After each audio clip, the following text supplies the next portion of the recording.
اعوذ باللہ من الشیطان الرجیم بسم اللہ الرحمن الرحیم یا ایھا الذین آمنوا ان کثیرا من الاحبار والرہبان لیأکلون اموال الناس بالباطل ویصدون عن سبیل اللہ والذین یکنزون الذہب والفضة ولا ينفقونها فی سبیل اللہ فبشرہم بعذاب علیم۔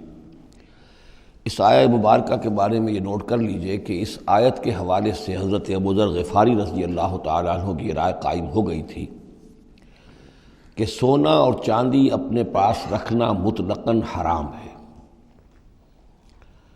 جو لوگ کہ سونا اور چاندی اپنے پاس رکھتے ہیں، جمع کرتے ہیں، گاڑھتے ہیں، ان کو کنز بناتے ہیں، خزانہ بناتے ہیں اس کے لیے، تو یہ رائے اگرچہ ان کی صحیح نہیں تھی، اس لیے کہ جو دین کا عام قانون ہے وہ یہ ہے کہ انسان حلال ذریعے سے کمائے، اس میں سے جو وہ خرچ کرے اللہ کی راہ میں وہ ٹھیک ہے، اس کو اس کا اجر ملے گا۔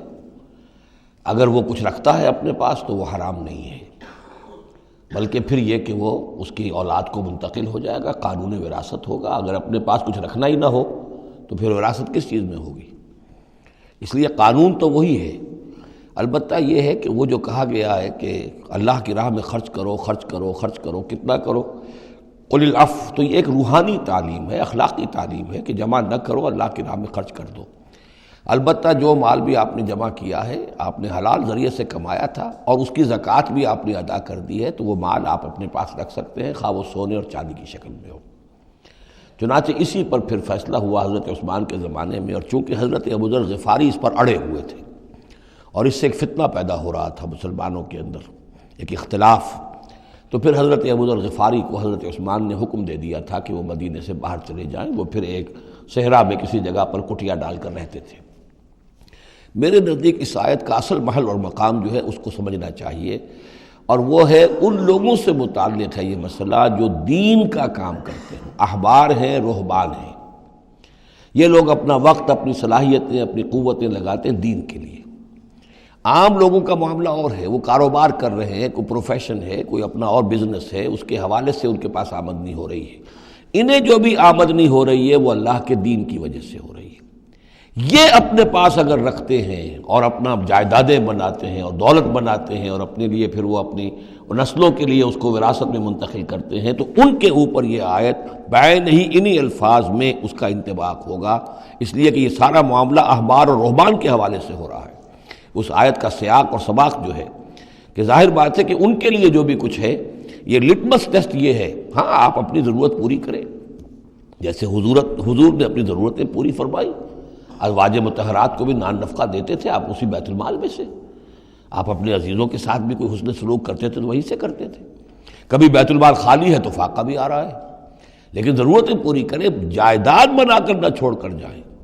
یہ جو معاملہ ہے کہ اس کو جمع کیا جائے اور پھر وہ جائیداد بنے، میرے نزدیک آج بھی اگر آپ جاننا چاہیں علماء حق کون ہیں اور علماء سو کون ہیں، تو لٹمس ٹیسٹ یہ ہے، جو شخص اپنے دینی کیریئر کے نتیجے میں پھر جائیداد بنا کر اور دولت چھوڑ کر مرا ہو، وہ علماء سو میں سے لا محالہ، اس میں کسی شک و شبے کی گنجائش نہیں۔ میں اسے لٹمس ٹیسٹ کے طریقے سے بیان کر رہا ہوں۔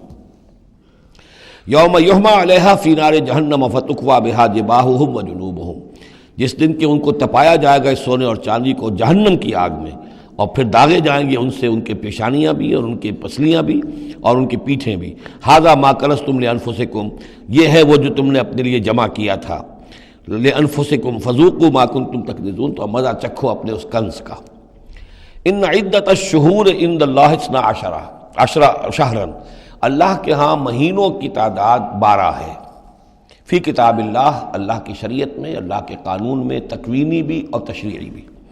یوم خلق السماوات والارض، جس دن سے کہ اللہ تعالیٰ نے پیدا کیا آسمانوں اور زمین کو، منہا اربعۃ حرم، ان میں سے 4 مہینے ہیں محترم، جن کو کہ اشہر حرم کہتے ہیں، جن میں جنگ وغیرہ جو ہے وہ جائز نہیں تھی۔